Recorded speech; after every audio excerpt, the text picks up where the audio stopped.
In today's video, I'm going to teach you how to use Make, formerly Integromat, and ClickUp 2025. We'll start inside Make, log in and head to your Scenarios dashboard where you manage all of your automations. Click Create Scenario to open a blank canvas. This is your workspace for building a flow between apps. On the canvas, click the plus button in the center to add your first module. Search for ClickUp and select it. You'll see a list of ClickUp modules. Choose the task-related option that fits your goal. In this walkthrough, we're preparing to watch tasks coming from ClickUp so we can act on them later. Before the module can do anything, it needs a connection to your ClickUp account. Click Create a Connection.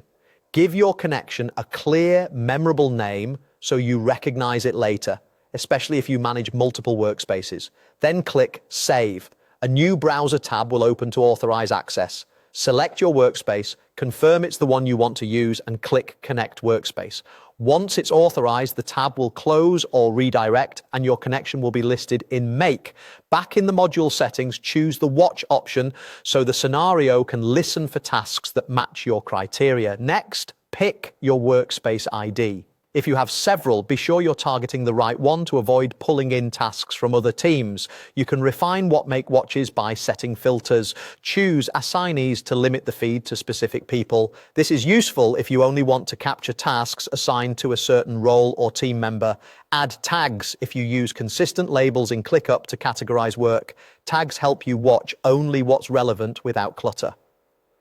Select statuses to narrow results by workflow stage like open, in progress, or closed, so you're not processing tasks that are already done.